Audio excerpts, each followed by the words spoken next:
राधा स्वामी सत्संग की अद्भुत यात्रा यह कहानी है।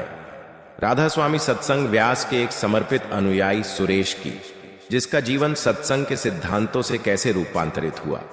यह एक ऐसी यात्रा है जो हमें आंतरिक शांति, सेवा और प्रेम के मार्ग पर ले जाती है। भाग 1, असंतुष्ट मन की तलाश। सुरेश एक सफल व्यवसायी, बाहरी तौर पर तो सब कुछ हासिल कर चुका था। आलीशान घर, महंगी गाड़ियां और बैंक में अच्छा खासा बैलेंस। लेकिन उसके भीतर एक गहरा खालीपन था।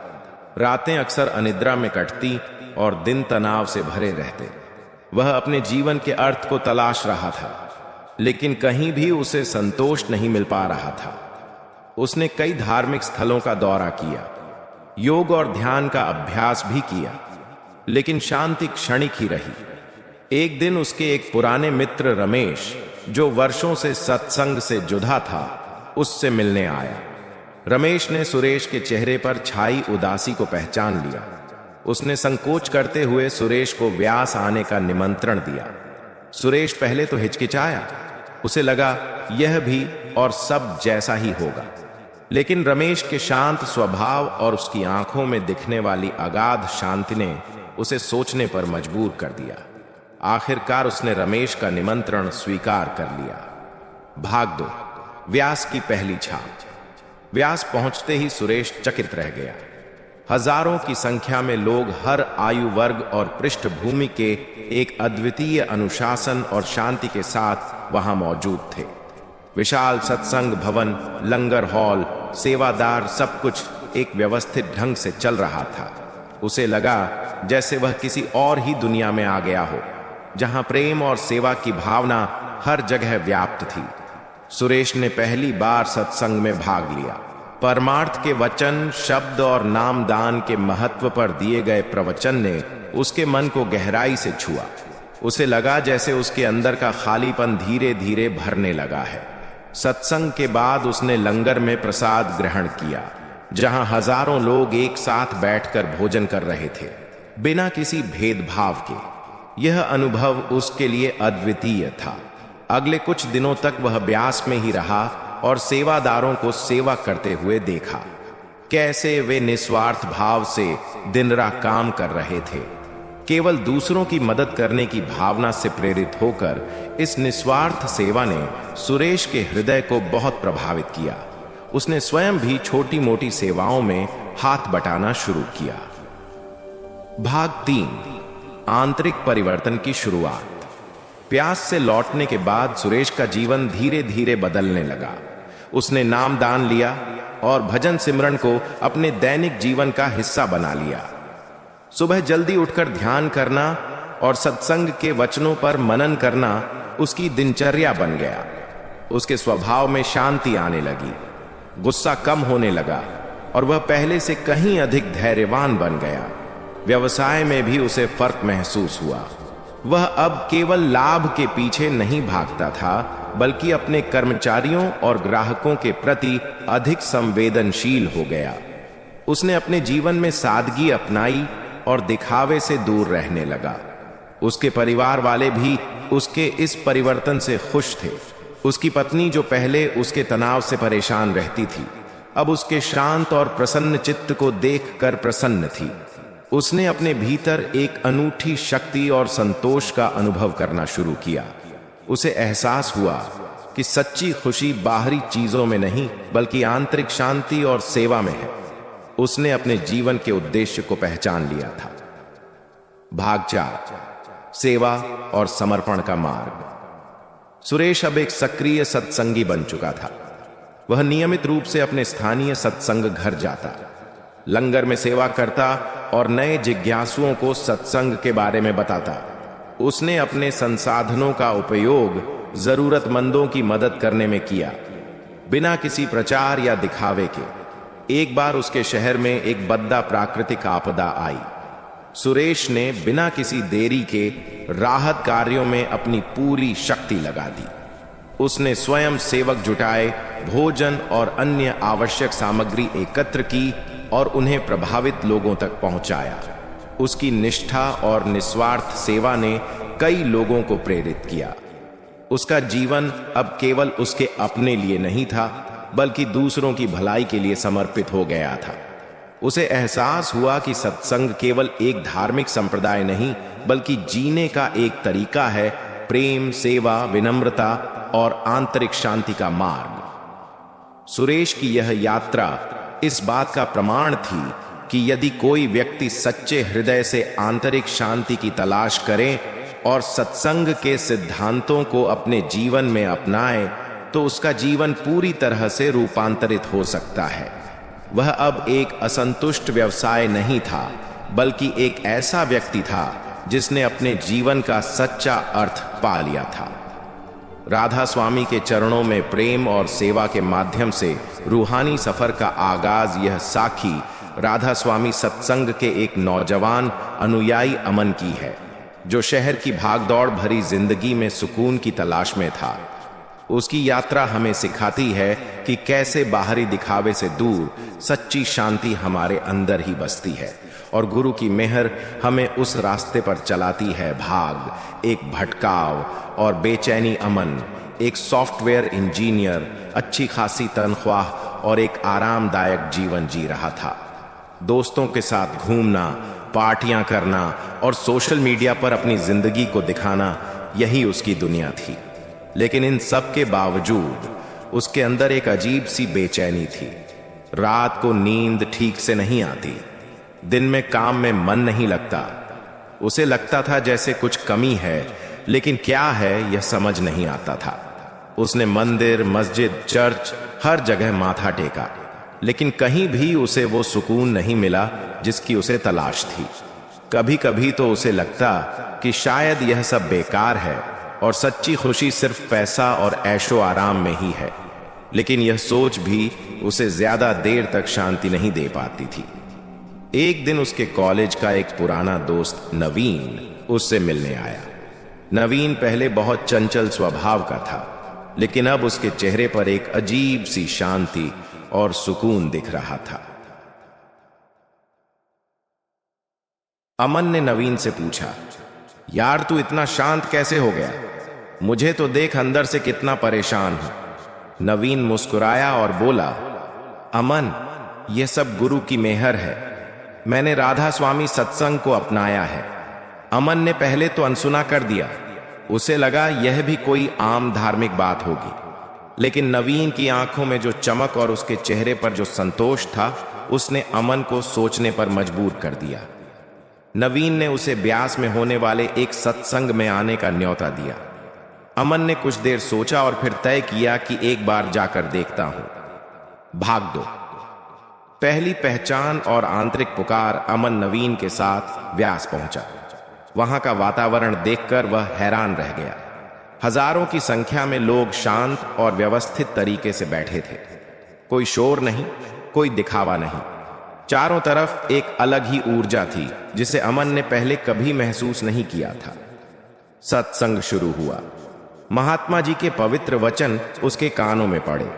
वे बता रहे थे कि सच्चा सुख बाहरी चीजों में नहीं, बल्कि हमारे अंदर है। उन्होंने शब्द और नामदान के महत्व पर प्रकाश डाला और समझाया कि कैसे भजन सिमरन के जरिए हम अपनी आत्मा को परमात्मा से जोड़ सकते हैं। अमन को लगा जैसे यह बातें उसके लिए ही कही जा रही हों। उसके अंदर का खालीपन धीरे धीरे भरने लगा। सत्संग के बाद लंगर में प्रसाद ग्रहण करते हुए भी अमन ने एक अद्भुत अनुभव किया।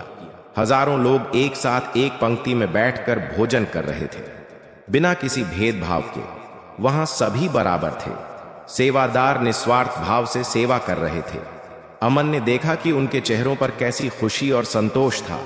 अमन को लगा जैसे उसे वो रास्ता मिल गया है जिसकी उसे तलाश थी। उसके अंदर से एक आवाज आई, यही है अमन, यही है वो राह। उसने नवीन से बात की और नामदान लेने की इच्छा जताई। नवीन बहुत खुश हुआ और उसे सारी प्रक्रिया समझाई। भाग 3, नए सफर का आगाज। व्यास से लौटने के बाद अमन का जीवन बदलने लगा। उसने नामदान लिया और भजन सिमरन को अपनी दिनचर्या का एक अभिन्न अंग बना लिया। सुबह जल्दी उठकर ध्यान करना और सत्संग के वचनों को याद करना उसकी आदत बन गई। धीरे धीरे उसके स्वभाव में शांति आने लगी। छोटी छोटी बातों पर गुस्सा करना छूट गया। अब वह दूसरों के प्रति ज्यादा एमैथेटिक हो गया था। उसे एहसास हुआ कि जो खुशी उसे बाहर ढूंढने पर भी नहीं मिली, वह उसके अंदर ही मौजूद थी, और उसे जगाने का रास्ता उसे गुरु की मेहर से मिल गया था। वह अब केवल अपने लिए नहीं जीता था, बल्कि दूसरों की मदद करने में भी उसे खुशी मिलती थी। उसने अपने स्थानीय सत्संग घर में सेवा करना शुरू किया और अपनी कमाई का एक हिस्सा जरूरतमंदों की मदद में लगाने लगा। उसके दोस्त और परिवार वाले भी उसके इस परिवर्तन से हैरान थे। अमन को अब कोई बेचैनी नहीं थी। उसका मन शांत था और उसके हृदय में एक नई उमंग थी। उसे एहसास हुआ कि सच्चा जीवन तो अब शुरू हुआ है, एक ऐसा जीवन जो राधा स्वामी के नाम से जुड़ा है, प्रेम, सेवा और आंतरिक शांति से भरा हुआ। यह सिर्फ एक शुरुआत थी उसके रूहानी सफर की, जो अब गुरु की रहमत से आगे बढ़ रहा था। 30 मिनट की साखी अहंकार से गुरु प्रेम तक की यात्रा यह साखी है प्रिया की एकत्वाकांक्षी और सफल डॉक्टर, जिसका जीवन अहंकार और भौतिकवादी सोच से घिरा था। कैसे एक साधारण घटना और गुरु की शिक्षा ने उसके जीवन को पूरी तरह से बदल दिया, यह उसकी अनोखी कहानी है। भाग 1। अहंकार का पर्दा सफल न्यूरोसर्जन में से एक थी। उसकी ख्याति दूर दूर तक फैली हुई थी। लोग उसे एक तेज तर्रार, मेहनती और बेहद बुद्धिमान डॉक्टर के रूप में जानते थे। बेशक वह थी भी ऐसी ही, लेकिन इस सफलता के साथ एक अदृश्य पर्दा भी था जो उसके और बाहरी दुनिया के बीच खिंचा हुआ था।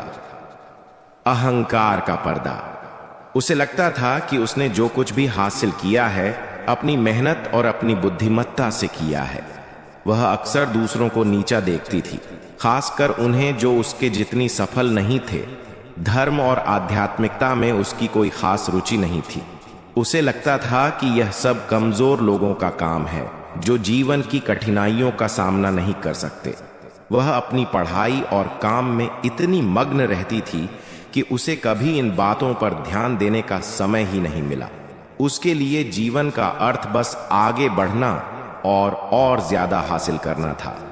एक दिन उसके अस्पताल में एक बहुत ही जटिल ऑपरेशन था। यह ऑपरेशन कई घंटों तक चला और प्रिया ने इसे सफलतापूर्वक पूरा किया। ऑपरेशन के बाद वह थक कर चूर हो चुकी थी, लेकिन अंदर से गर्व से भरी हुई थी। उसे लगा कि उसने फिर से असंभव को संभव कर दिखाया है। भाग 2। एक अजनबी की शिक्षा। ऑपरेशन के बाद प्रिया कैंटीन में चाय पीने गई। वहां उसने एक बुजुर्ग व्यक्ति को देखा जो बहुत शांत भाव से बैठा था। उसके चेहरे पर एक अजीब सी शांति और संतोष था। प्रिया ने कभी किसी ऐसे व्यक्ति को नहीं देखा था, खासकर अस्पताल के तनावपूर्ण माहौल में। अचानक उस बुजुर्ग व्यक्ति ने प्रिया से कहा, बेटी, तुमने आज बहुत अच्छा काम किया, मरीज की जान बच गई। यह बहुत बड़ी बात है। प्रिया को लगा कि यह एक आम प्रशंसा है, लेकिन बुजुर्ग व्यक्ति ने आगे कहा, परंतु यह मत भूलो कि हर चीज ऊपर वाले की देन है। हम सिर्फ एक माध्यम हैं, असली शक्ति तो उसकी ही है। प्रिया को यह सुनकर थोड़ी हैरानी हुई। उसने कभी इस तरह से सोचा ही नहीं था। वह हमेशा खुद को ही कर्ता मानती थी। बुजुर्ग व्यक्ति ने मुस्कुराते हुए कहा, बेटा, कभी राधा स्वामी सत्संग में आओ। तुम्हें वहां कुछ ऐसी बातें सीखने को मिलें जो तुम्हारे इस ज्ञान को और गहरा कर देंगी। प्रिया ने पहले तो अनसुना कर दिया, लेकिन उस बुजुर्ग व्यक्ति की आंखों में जो पवित्रता थी वह प्रिया को सोचने पर मजबूर कर गई। वह सोचने लगी कि आखिर इस व्यक्ति में ऐसी क्या खासियत है कि वह इतना शांत और निस्वार्थ दिख रहा है। उस दिन पहली बार प्रिया के अहंकार के पर्दे में एक छोटी सी दरार पड़ी थी। भाग 3। आंतरिक परिवर्तन और गुरु प्रेम। प्रिया ने अपने एक मित्र से राधा स्वामी सत्संग के बारे में पूछा। उसके मित्र ने उसे बताया कि यह एक ऐसा मार्ग है जहां गुरु की शिक्षाओं पर चलकर आंतरिक शांति प्राप्त की जाती है। उत्सुकतावश प्रिया ने पास के सत्संग घर में जाना शुरू किया। शुरुआत में उसे सब कुछ अटपटा लगा। शांत माहौल, साधारण लोग और सत्संग के वचन जो उसे बिल्कुल नए थे। लेकिन धीरे धीरे जैसे जैसे वह नियमित रूप से सत्संग में जाती रही, उसे एहसास हुआ कि जो शांति और सुकून उसे यहां मिल रहा था वह उसे कहीं और नहीं मिला। उसने नाम दान लिया और भजन सिमरन को अपने जीवन का हिस्सा बनाया। धीरे धीरे उसका अहंकार पिघलने लगा। उसे समझ आया कि वह केवल एक निमित्त मात्र है और हर सफलता के पीछे एक बड़ी शक्ति का हाथ है। वह अब दूसरों को नीचा नहीं देखती थी, बल्कि उनमें भी परमात्मा का अंश देखने लगी। उसके व्यवहार में विनम्रता आने लगी। वह अपने मरीजों और उनके परिवार के प्रति अधिक संवेदनशील हो गई। उसे अब केवल सर्जरी में सफलता नहीं, बल्कि हर जीव की सेवा में सच्ची खुशी मिलने लगी। उसका जीवन अब सिर्फ डिग्री और पैसे कमाने तक सीमित नहीं था, बल्कि सेवा और आध्यात्मिकता से जुड़ गया था। प्रिया ने उस बुजुर्ग व्यक्ति को कभी दोबारा नहीं देखा, लेकिन उसने हमेशा उसे अपने गुरु के रूप में याद रखा, जिसने उसे पहली बार सही रास्ता दिखाया था। उसकी यात्रा अहंकार से मुक्त होकर गुरु प्रेम में लीन होने की एक मिसाल बन गई थी। उसे एहसास हुआ कि सच्चा ज्ञान वही है जो हमें विनम्र बनाता है, और सच्चा प्रेम वही है जो हमें दूसरों की सेवा सिखाता है। शहर की चमक से सच्ची रोशनी तक यह साखी है राहुल की। एकत्वाकांक्षी मार्केटिंग एग्जीक्यूटिव जो मुंबई जैसे चमक दमक वाले शहर में रहता था, उसे लगता था कि खुशी चकाचौंध, बड़ी पार्टियों और सोशल स्टेटस में है। उसकी कहानी बताती है कि कैसे बाहरी दुनिया की चमक के पीछे भागते भागते उसे राधा स्वामी सत्संग में सच्ची अंदरूनी रोशनी मिली। भाग 1, चकाचौंध का मायाजाल। राहुल मुंबई की तेज रफ्तार जिंदगी का एक जीता जागता उदाहरण था। वो एक मल्टीनेशनल कंपनी में मार्केटिंग एग्जीक्यूटिव था, और उसका काम ही ऐसा था कि उसे हमेशा चमक दमक और ऊपरी दिखावे में रहना पड़ता था। बड़ी बड़ी पार्टियों में जाना, महंगे कपड़े पहनना और हर नए ट्रेंड को फॉलो करना, यही उसकी दिनचर्या थी। उसे लगता था कि यही मॉडर्न लाइफ है और इसी में असली खुशी है। उसके पास दोस्तों का एक बड़ा सर्कल था जो सब उसी की तरह थे। वीकेंड पर क्लबिंग, लंबी ड्राइव्स और लेटेस्ट गैजेट्स की बातें, यही उनके बीच का केंद्र था। राहुल अपने आप को बहुत सफल और खुश मानता था, लेकिन रात के सन्नाटे में जब सारी चकाचौंध फीकी पड़ जाती थी, उसे एक अजीब सा खालीपन महसूस होता था। यह खालीपन उसे अक्सर बेचैन कर देता था, और वह समझ नहीं पाता था कि आखिर क्यों। जब उसके पास सब कुछ है तो उसे यह अधूरापन क्यों महसूस होता है। उसने कई बार खुद को समझाने की कोशिश की कि यह सिर्फ थकान है या शायद कुछ देर का अकेलापन, लेकिन यह एहसास लगातार बना रहता था। वह कभी किसी धार्मिक या आध्यात्मिक चर्चा में भाग नहीं लेता था।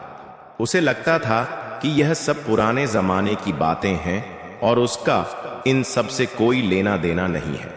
भाग 2, एक अनजाने रिश्तेदार की आवाज। एक दिन राहुल के दूर के रिश्तेदार आलोक मामा मुंबई आए।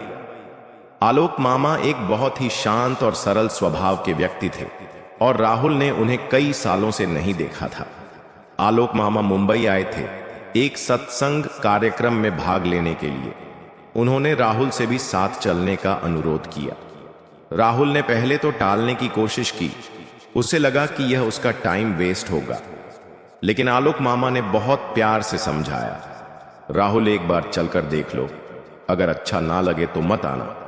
क्या पता तुम्हें कुछ ऐसा मिल जाए जिसकी तुम्हें तलाश हो। आलोक मामा की आंखों में एक अजीब सी चमक और उनके शब्दों में एक गहरी शांति थी, जिसने राहुल को चौंका दिया। आखिरकार राहुल मान गया। जब वे सत्संग स्थल पर पहुंचे तो राहुल एक बार फिर हैरान रह गया। हजारों की भीड़, लेकिन अजीब सी शांति। कोई धक्का मुक्की नहीं, कोई शोर शराबा नहीं। सभी लोग एक अनुशासन में बैठे थे। जब महात्मा जी के वचन शुरू हुए तो राहुल को लगा जैसे कोई उसके अंदर की बात कह रहा है।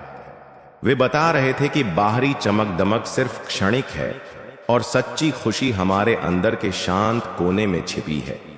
उन्होंने शब्द और नाम के महत्व पर प्रकाश डाला और समझाया कि कैसे मन को शांत किया जा सकता है। राहुल को ऐसा महसूस हुआ जैसे उसे एक नई दिशा मिल रही हो। सत्संग के बाद लंगर में प्रसाद लेते हुए भी उसे एक अलग ही सुकून मिला। वहां कोई वीआईपी ट्रीटमेंट नहीं था। सब एक साथ बैठकर भोजन कर रहे थे। आलोक मामा ने उसे नाम दान लेने की प्रक्रिया समझाई और राहुल ने बिना किसी हिचकिचाहट के हामी भर दी। भाग 3। आंतरिक शांति की राह। मुंबई लौटकर राहुल का जीवन बदलने लगा। उसने नाम दान लिया और भजन सिमरन को अपनी दिनचर्या का हिस्सा बना लिया।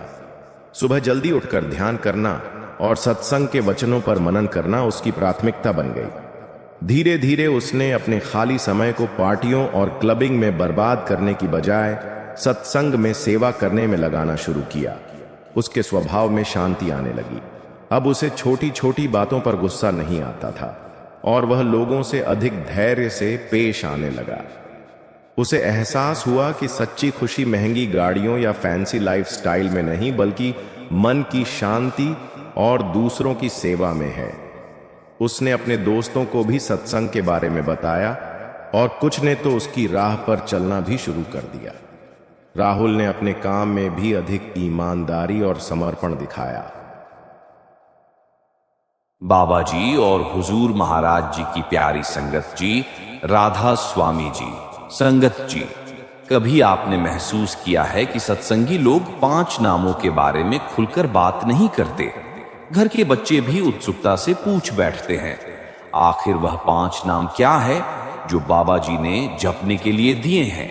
और जिन्हें नाम दान मिला होता है वे विनम्रता से यही कहते हैं, हम इन्हें साझा नहीं कर सकते। तभी मन में एक सवाल कचोट है, अगर यही 5 नाम आत्मा को परमात्मा से जोड़ने वाले हैं तो फिर इन्हें सबको क्यों नहीं बता देना चाहिए? क्या मुक्ति का मार्ग सबका अधिकार नहीं होना चाहिए? लेकिन संगत जी, जैसे ही हम थोड़ी गहराई में उतरते हैं, एक बहुत ही सूक्ष्म सत्य प्रकट होता है। ये 5 नाम कोई साधारण शब्द नहीं, बल्कि आत्मा की अंतर यात्रा के रहस्यमय द्वार खोलने की कुंजी है। और ऐसी कुंजी हर किसी को नहीं दी जा सकती, केवल उसे दी जाती है जो पूर्ण श्रद्धा, समर्पण और तैयार मन से उसके योग्य हुआ हो। संगत जी, वीडियो को अंत तक जरूर सुनिएगा, क्योंकि आज हम समझेंगे कि नाम दान के 5 नाम आखिर क्यों किसी को बताने से मना किया जाता है। और अगर आप हमारे चैनल पर नए हैं तो कृपया सब्सक्राइब कर लें, ताकि बाबा जी की ऐसी ही प्यार भरी बातें आप तक लगातार पहुंचती रहे। संगत जी, नामदान के समय जो 5 नाम हमें सिखाए जाते हैं वह केवल उच्चारण मात्र नहीं होते, वे शब्द नहीं, शक्ति होते हैं। आपने अवश्य अनुभव किया होगा कि जब किसी को नामदान मिलता है तो उस समय इन 5 नामों को ना तो कागज पर लिखने की अनुमति होती है, ना ही किसी और से साझा करने की। क्यों? क्योंकि यह नाम किसी भौतिक भाषा से नहीं जुड़े हैं। यह उस आत्मिक विज्ञान का हिस्सा है जो हमारी चेतना को शरीर के 5 सूक्ष्म केंद्रों से ऊपर उठाकर सच्चे घर तक पहुंचाने का मार्ग प्रदान करता है। बाबा जी बार बार समझाते हैं कि आत्मा को अपने मूल स्थान सचखंड तक पहुंचने के लिए 5 सूक्ष्म आध्यात्मिक क्षेत्रों से होकर गुजरना होता है। एक सहस्त्र दल कमल, 2 त्रिकुटी, 3 10वां द्वार, 4 भंवर गुफा, 5 और अंतः सचखंड, इन 5 क्षेत्रों के अधिपति हैं जो वहां की प्रभु शक्ति को दर्शाते हैं। और जो 5 नाम नामदान के समय गुरु हमें देते हैं वे इन्हीं शक्तियों के नाम है। वे सिर्फ मंत्र नहीं है, वे कुंजी है जो आत्मा के बंद द्वारों को खोलने में सहायक होती है। लेकिन इस कुंजी का उपयोग तभी संभव है जब गुरु कृपा से आत्मा में वह आंतरिक तरंग उत्पन्न हो, और वह तरंग आती है केवल प्रेम, श्रद्धा और पूर्ण समर्पण से।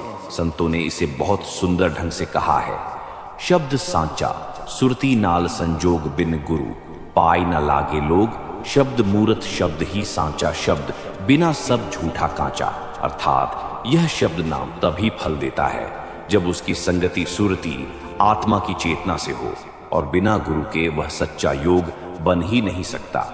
शब्द ही सच्चा रूप है, बाकी सब नाशवान है।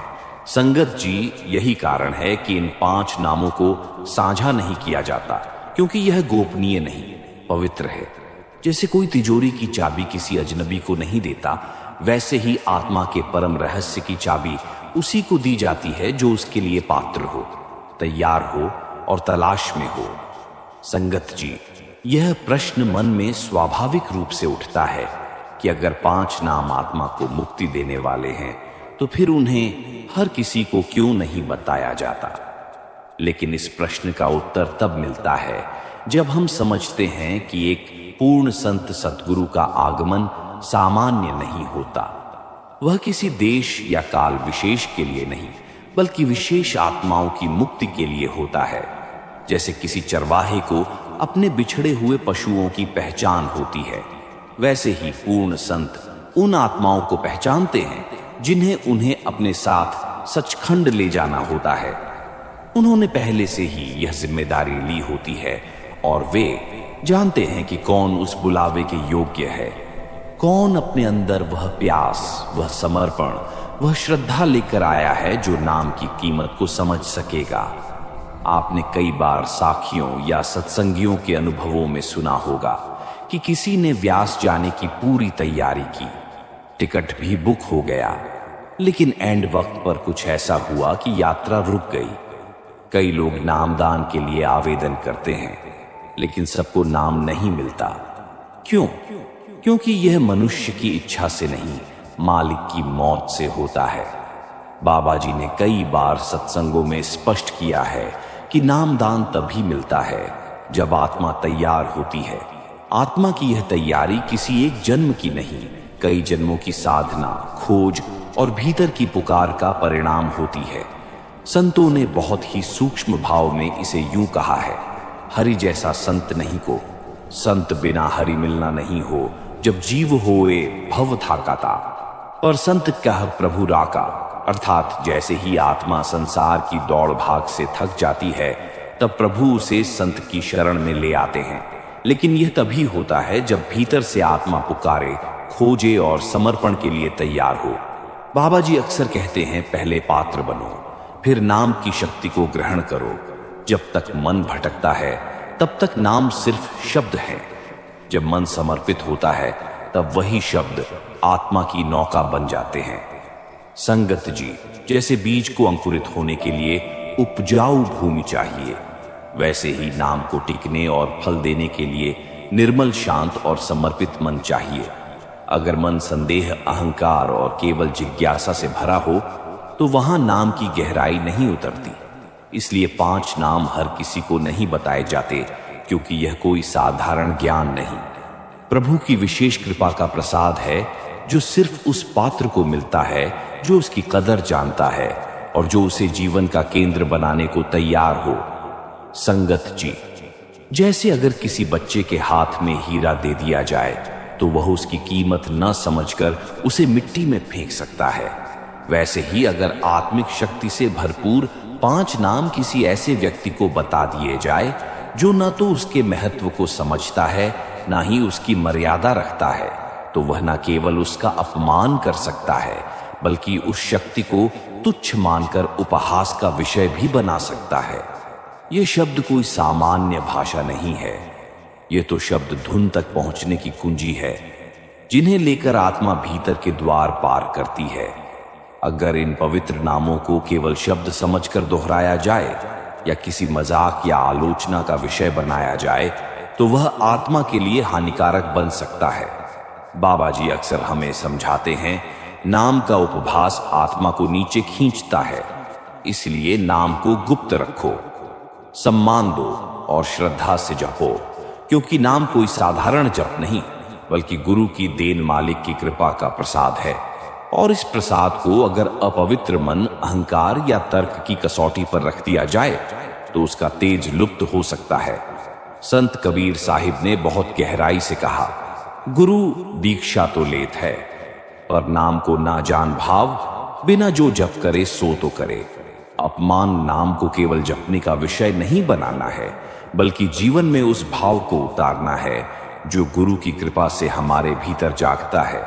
इसीलिए संगत जी, 5 नाम को गुप्त रखने की मर्यादा केवल नियम नहीं है, यह नाम की सुरक्षा और आत्मिक ऊर्जा की रक्षा है। जब तक मन श्रद्धा, भक्ति और समर्पण से नहीं भरता, तब तक यह नाम केवल ध्वनि है, और जब मन पूर्णतः झुकता है, तब यही नाम आत्मा को सचखंड की ओर ले जाते हैं। संगत जी, गुरु की आज्ञा, उसकी मर्यादा और उसकी दी हुई लक्ष्मण रेखा, यही एक साधक का सच्चा धर्म होता है। जिस प्रकार एक सैनिक अपने सेनापति के आदेश का उल्लंघन नहीं कर सकता, वैसे ही एक शिष्य को भी अपने सद्गुरु की आज्ञा के सामने सिर झुका देना चाहिए। गुरु द्वारा दिए गए 5 नाम कोई सामान्य मंत्र नहीं, बल्कि आत्मिक शक्तियों के द्वार खोलने वाली चाबी है, और यह चाबी हर किसी को देना गुरु की मर्यादा का उल्लंघन होगा। बाबा जी ने एक बार बहुत गहराई से कहा, नाम देना गुरु का अधिकार है और उसे बांटना गुरु की अनुमति के बिना एक बड़ा पाप है। जो केवल 5 नाम वाणी याद कर ले, वह साधक नहीं कहलाता। साधना तो तब शुरू होती है जब मन उस नाम में डूब जाए। ये वचन हमें यह भी सिखाते हैं कि सिर्फ शब्दों को दोहराना ही भजन नहीं है। जब तक जीवन में सेवा, समर्पण और आंतरिक पवित्रता नहीं आती, तब तक नाम का प्रभाव केवल सत ही रह जाता है। इसीलिए नाम दान की एक निर्धारित उम्र रखी गई है। बाबा जी कहते हैं, जब बच्चा सयाना हो जाए, जब उसे समझ आने लगे कि यह मार्ग क्या मांगता है, तभी वह इस अनमोल निधि की कद्र कर पाएगा। क्योंकि छोटी उम्र में न तो साधना की गहराई का अनुभव होता है, न ही नियमों का पालन पूरी तरह समझा और निभाया जा सकता है। संत तुलसीदास जी ने भी कहा, गुरु की आज्ञा ऊसर बीज बुआई, बिनु श्रम फल नाही रस जाई। अर्थ, यदि गुरु की आज्ञा के विपरीत कुछ बोया जाए तो वह बीज फल नहीं देगा।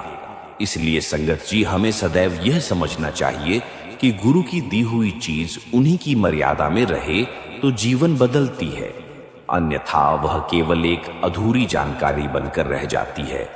जब गुरु उचित समझते हैं, तभी वे नाम देते हैं, और वही क्षण आत्मा की जागृति का आरंभ होता है। संगत जी, भीतर की यात्रा कोई कल्पना नहीं, यह एक गंभीर, जीवंत और रहस्यमय मार्ग है, जहां साधक को अपनी सीमित समझ और इंद्रियों से परे के अनुभवों से गुजरना होता है। 5 नाम केवल शब्द नहीं, बल्कि वह अदृश्य कुंजी है जो आत्मा को शरीर के भीतर छिपे 5 आध्यात्मिक क्षेत्रों से होकर सतलोक तक ले जाती है। लेकिन यह यात्रा सीधी और सरल नहीं होती।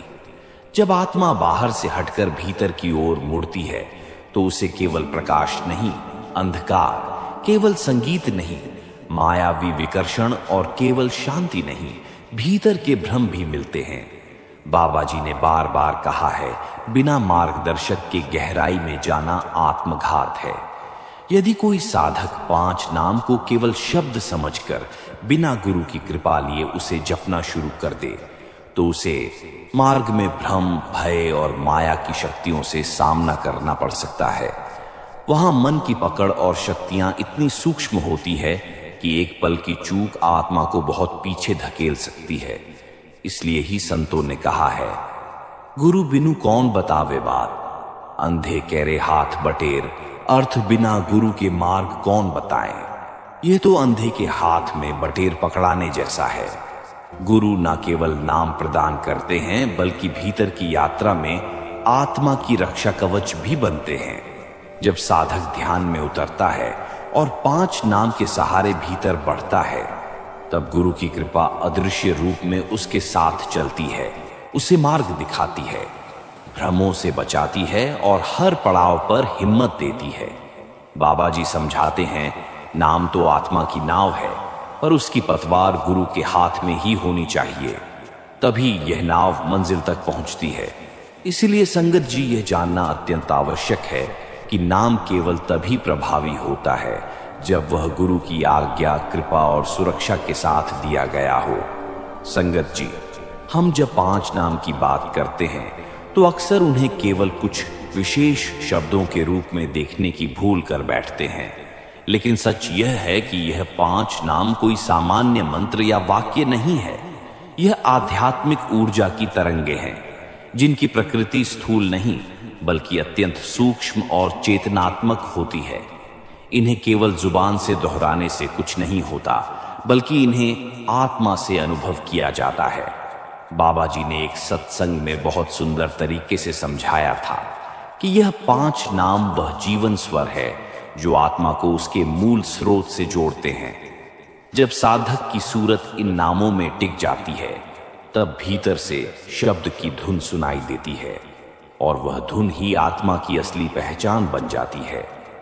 इन शब्दों की शक्ति इतनी सूक्ष्म होती है कि यह मन की चंचलता को पार कर आत्मा की गहराइयों तक पहुंचती है। ये नाम किसी भी बाहरी ध्वनि की तरह कानों से नहीं, भीतर की सूरत से सुने जाते हैं।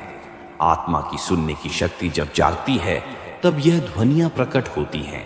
इन्हें केवल गुरु की कृपा से, सेवा, सुमिरन, सत्संग की निरंतरता से और पूर्ण समर्पण से जागृत किया जा सकता है। संत कबीर जी ने कहा है, शब्द ही सकल साधना, शब्द ही बंधन खोल, शब्द ही पार उतारे। शब्द साधक का मूल। इसका अर्थ यही है कि साधक के जीवन में यदि कोई सबसे मूल्यवान चीज है तो वह शब्द है, और यह 5 नाम उस शब्द की सीढ़ियां हैं। जब मन ठहरता है, जब सूरत एकाग्र होती है, तब यह नाम साधक को उस दिव्य नाद तक ले जाते हैं जहां आत्मा को अमरता का अनुभव होता है। बाबा जी कहते हैं, नाम को ज्यो केवल जपो नहीं। जब नाम हृदय में बस जाता है, तब आत्मा पर लोगों का पर्दा हटने लगता है। इसलिए संगत जी, 5 नाम कोई साधारण जप नहीं, ये तो एक जीवित शक्ति है जो आत्मा को जागृत कर ब्रह्मा से एकाकार करने का मार्ग बनाती है। इसीलिए इन नामों को गुप्त रखा जाता है, ताकि इनकी ऊर्जा पवित्र, अविचल और गुरु कृपा से संरक्षित बनी रहे। संगत जी, एक बार एक सत्संगी ने बाबा जी से यही सवाल किया था, हम जो 5 नाम प्राप्त करते हैं, उन्हें दूसरों से क्यों नहीं साझा किया जा सकता?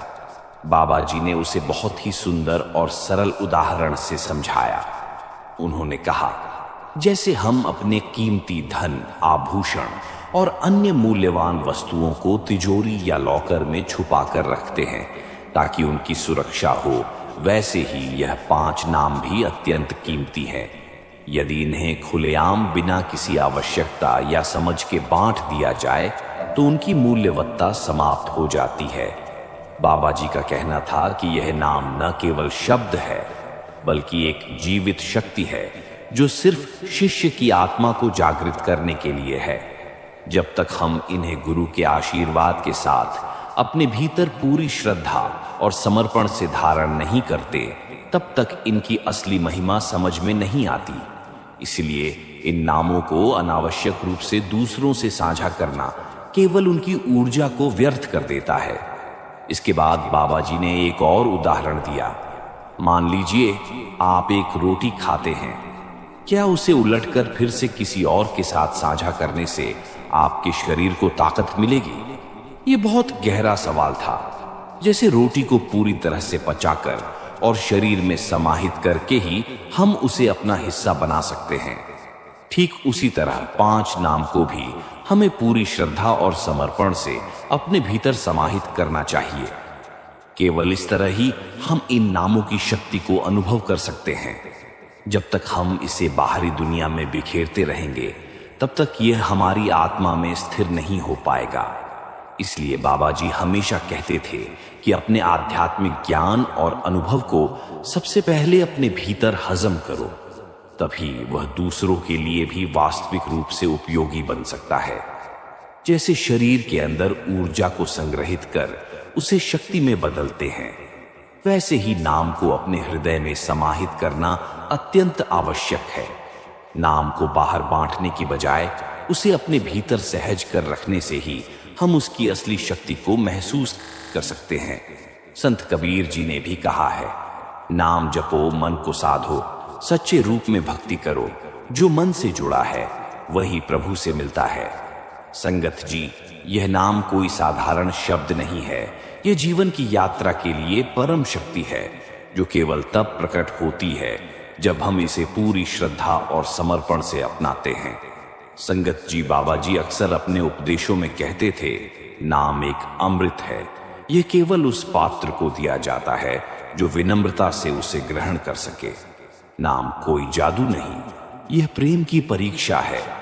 जब तू सच्चे मन से समर्पण करता है, तब गुरु तुझ पर कृपा करता है और नाम तुझे जीवन से बड़ा अनुभव बनकर मिलता है। यह उपदेश बाबा जी के गहरे आध्यात्मिक दृष्टिकोण को स्पष्ट करता है। नाम को सिर्फ एक शब्द या मंत्र की तरह नहीं देखा जाना चाहिए, बल्कि यह एक दिव्य धारा है जो शिष्य के जीवन में परिवर्तन और जागृति लाती है। बाबा जी का मानना था कि नाम केवल उन्हीं को प्राप्त होता है जिनका हृदय पूर्णतः समर्पण और विनम्रता से भरा होता है। यह कोई साधारण वचन नहीं है, बल्कि यह आत्मा के उस गहरे स्तर को छूने का एक साधन है जहां केवल प्रेम और समर्पण की शक्ति काम करती है। बाबा जी अक्सर कहा करते थे कि नाम किसी जादू की तरह नहीं है जो किसी भी स्थिति में तुरंत असर करे। यह एक आंतरिक यात्रा की शुरुआत है, एक प्रेम की परीक्षा है। जब एक साधक अपने मन और हृदय से पूरी तरह से समर्पित हो जाता है, तब गुरु की कृपा उस पर होती है और उसे नाम का अद्वितीय अनुभव होता है। यह अनुभव केवल शब्दों से बाहर नहीं है, बल्कि यह शिष्य की आत्मा के भीतर एक गहरी और सशक्त गूंज बनकर प्रकट होता है। जैसे एक कुआं जितना गहरा होता है, उसका पानी उतना ही साफ और अमृत से भरपूर होता है, वैसे ही जब हमारा हृदय गहराई से समर्पित होता है, तो नाम का अमृत हमारे जीवन को भी शुद्ध और जागृत करता है। संत सूरदास जी ने भी कहा है, सच्चे प्रेम में भगवान बसते हैं और वही प्रेम हमें नाम से मिलता है। जो प्रेम में खो जाता है, वही सत्य का अनुभव करता है। संगत जी, बाबा जी का यह उपदेश हमें यह समझाता है कि नाम सिर्फ एक साधन नहीं, बल्कि एक दिव्य अनुभव है जो केवल गुरु की कृपा से और समर्पण से मिलता है। यह अनुभव तब पूर्ण होता है जब हम खुद को गुरु के चरणों में समर्पित कर उसके शब्दों में खो जाते हैं। संगत जी, अब सवाल यह उठता है, हम नाम के पात्र कैसे बने? उत्तर साधारण प्रतीत होता है, लेकिन यह गहरा और आत्मिक साधना का एक मूलभूत मार्ग है। नाम का पात्र बनने के लिए कुछ आवश्यक तत्व होते हैं जो हमें अपनी आत्मा को शुद्ध और तैयार करने की दिशा में ले जाते हैं। सत्संग में नियमितता। सत्संग आत्मा की भूमि को शुद्ध और उर्वर बनाने का सबसे महत्वपूर्ण साधन है। जब हम सच्चे साधु संतों और गुरु के वचनों का अनुसरण करते हैं, तो हमारे भीतर एक सकारात्मक परिवर्तन की शुरुआत होती है। सत्संग के माध्यम से हम आध्यात्मिक ज्ञान प्राप्त करते हैं और अपनी जीवन की दिशा को सही रूप में मार्गदर्शित करते हैं। सेवा में लीनता। सेवा एक ऐसा साधन है जो मन को विनम्र और निष्कलंक बनाता है। सेवा न केवल दूसरों की मदद करने का अवसर है, बल्कि यह हमारी आत्मा को भी शुद्ध करती है। सेवा से जुड़ा हर कार्य हमें अहंकार को छोड़ने और प्रेम, विनम्रता और समर्पण की भावना को बढ़ाने में मदद करता है। बाबा जी कहते थे, जो जितना सेवा में रमता है, वही उतना ही सच्चा साधक बनता है। भजन सुमिरन। भजन सुमिरन आत्मा की गहराई में उतरने का अभ्यास है। जब हम भगवान के नाम का जप करते हैं, तो यह हमारे मन को शांति और संतुलन प्रदान करता है। भजन और सुमिरन से हमारी आत्मा का ध्यान स्थिर होता है और हम जीवन के वास्तविक उद्देश्य के प्रति जागरूक होते हैं। यह अभ्यास हमें नाम के अंदर छिपी शक्तियों को महसूस करने की क्षमता देता है। गुरु पर पूर्ण विश्वास। गुरु पर एक विश्वास और समर्पण के बिना कोई भी आध्यात्मिक साधना अधूरी रहती है। जब हम अपने जीवन के हर पहलू को गुरु के चरणों में समर्पित कर देते हैं, तो वह हमें अपनी कृपा से आशीर्वाद देते हैं। गुरु के प्रति हमारा विश्वास ही हमें सच्चे मार्ग की ओर ले जाता है, और जब हम पूरी तरह से गुरु के आदेशों का पालन करते हैं, तब हम नाम का पात्र बन जाते हैं। संत कबीर जी ने कहा है, गुरु गोविंद। दो खड़े काके लागू पाए बलिहारी, गुरु की जिन गोविंद दियो मिलाए संगत जी। यह चारों पथ सत्संग, सेवा, भजन, सुमिरन और गुरु पर विश्वास हमें धीरे धीरे नाम के पात्र बनाने की ओर मार्गदर्शन करते हैं। जब हम इन चारों को अपने जीवन का हिस्सा बना लेते हैं, तब हम सचमुच नाम के पात्र बनते हैं और गुरु की कृपा से हमें वह अमृत मिल जाता है जो हमें आत्मा की गहराई में प्रवेश करने की शक्ति देता है। संगत जी, 5 नाम कोई रहस्य नहीं, ये परम सत्य है और ये सत्य केवल उन्हीं को दिया जाता है जो इसके योग्य होते हैं। गुरु का कार्य केवल नाम देना नहीं, बल्कि वह उस आत्मा की परीक्षा लेते हैं जो यह नाम ग्रहण करने के लिए तैयार हो। नाम का असली मूल्य तभी समझ में आता है जब हम उसे पूरी श्रद्धा, विनम्रता और समर्पण के साथ ग्रहण करते हैं। नाम देना गुरु का कार्य है और उसे निभाना शिष्य का धर्म। यह एक गहरी जिम्मेदारी है जिसे हमें पूरी गंभीरता से निभाना होता है। यदि हम नाम की मर्यादा को समझें, उसका आदर करें और उसकी गोपनीयता बनाए रखें, तो यह नाम हमें उस शब्द धुन तक ले जाएगा जहां आत्मा अपने अस्तित्व की गूंज को सुन सकती है। यह नाम हमें उस दिव्य सत्य से जोड़ता है जिसे शब्दों से परे अनुभव किया जा सकता है। बाबा जी के उपदेशों में यही कहा गया है कि नाम केवल एक साधारण मंत्र नहीं, बल्कि यह आत्मा की यात्रा का मार्गदर्शक है। जब शिष्य इस मार्ग पर पूरी निष्ठा और विश्वास के साथ चलता है, तब गुरु की कृपा से यह नाम उसे अपने वास्तविक स्वरूप से साक्षात्कार करवाता है। यही नाम साधक को आत्मा के अदृश्य लोकों में प्रवेश दिलाता है, जहां वह परम तत्व से जुड़ता है। संत सूरदास जी ने कहा है, जो नाम सच्चे दिल से जपे, उस नाम का असर सच्चा होता है। नाम सच्चे भाव से लिया जाता है तो वह आत्मा को परम सत्य तक ले जाता है। इसलिए संगत जी, जब हम नाम को सच्चे मन से ग्रहण करते हैं और उसे अपने जीवन में पूरी श्रद्धा से निभाते हैं, तब यही नाम हमें आत्मा के गहरे रहस्यों और ईश्वर के निकटता तक ले जाता है। जब हम नाम दान लेने के लिए गुरु के पास जाते हैं, तो यह एक बहुत गहरे और आध्यात्मिक अनुभव का आरंभ होता है। गुरु हमें नाम दान देने से पहले एक विशेष विधि का पालन करने के लिए निर्देशित करते हैं, जिससे हम इस प्रक्रिया को सही ढंग से ग्रहण कर सकें। पहले हमें बैठने का तरीका बताया जाता है। हमारी रीढ़ की हड्डी को सीधा रखना, ध्यान को दोनों आंखों के बीच में केंद्रित करना और एक शांत अवस्था में अपनी पूरी चेतना को एकाग्र करना। फिर हमें गुरु द्वारा दिया गया मंत्र जप करने के लिए कहा जाता है। यह मंत्र जप करते हुए हमारा मन और शरीर दोनों एक नई ऊर्जा से भर जाते हैं और धीरे धीरे अनाहत नाद या शब्द धुन की ध्वनि सुनाई देने लगती है। यह शब्द धुन हमारे अंदर गूंजने लगता है और यह एक अद्भुत अनुभव है जो हमें भीतर की ओर ले जाता है, जहां से हम आत्मा की गहरी सच्चाई का अनुभव कर सकते हैं। कबीर साहिब जी ने इस संबंध में बहुत सुंदर रूप से कहा था, जो मंत्र गुरु द्वारा दिया जाता है वह एक जख्म की तरह होता है जिसे बार बार ध्यान और श्रद्धा से जपना पड़ता है। जब हम उस मंत्र को बार बार जपते हैं तो वह मंत्र स्वयं हमारे मन में गूंजने लगता है, ठीक वैसे ही जैसे कोई प्रिय गाना जो बार बार सुनने से हमारे दिमाग में बैठ जाता है। इस जप के माध्यम से हमारे मन के विचार धीरे धीरे शांत होने लगते हैं और हमारी ऊर्जा हमारे हृदय चक्र यानी अनाहत चक्र में केंद्रित हो जाती है। यहीं से अनाहत नाद की आवाज शुरू होती है, जो शुरुआत में हमें हमारे कानों से सुनाई देती है, लेकिन जैसे जैसे हमारी साधना गहरी होती जाती है, यह आवाज हमारी तीसरी आंख से यानी दोनों आंखों के बीच से आने लगती है। जब यह नाच शुरू होता है तो वह समय समय पर अलग अलग स्वर और ध्वनियां उत्पन्न करता है। शुरुआत में हम इसे घंटे और शंख की आवाज के रूप में सुन सकते हैं, लेकिन जैसे जैसे हम इसमें आगे बढ़ते हैं, यह आवाज अधिक सूक्ष्म और मधुर हो जाती है। कभी यह सन्नाटे की आवाज की तरह सुनाई देती है और कभी अंगूर जैसी मीठी ध्वनियां सुनाई देती हैं।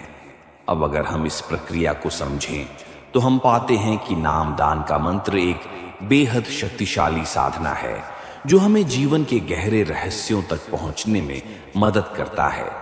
यह मंत्र केवल गुरु द्वारा दिया गया मंत्र ही प्रभावी होता है। गुरु द्वारा दिया गया मंत्र एक सिद्ध मंत्र होता है जिसे गुरु के मुख से सुनने के बाद ही उसकी पूरी शक्ति और ऊर्जा हमारे अंदर प्रवेश करती है। यदि कोई अन्य व्यक्ति वही मंत्र हमें देता है तो वह वही प्रभाव उत्पन्न नहीं कर पाता। यह मंत्र गुरु के मुख से हमें सुनकर ही हमारे जीवन में काम करता है। यह मंत्र हमें केवल एक मानसिक स्थिति में नहीं बल्कि एक आत्मिक स्थिति में बदलता है, जिससे हम अपने जीवन में गहरी शांति और संतुलन पा सकते हैं। गुरु का नाम दान हमें अनाहत नाथ तक पहुंचने में मदद करता है, लेकिन यह ध्यान रखना जरूरी है कि यह मंत्र हमें मुक्ति नहीं दिला सकता। मुक्ति के लिए हमें गुरु की अपार कृपा और परमात्मा के आशीर्वाद की आवश्यकता होती है।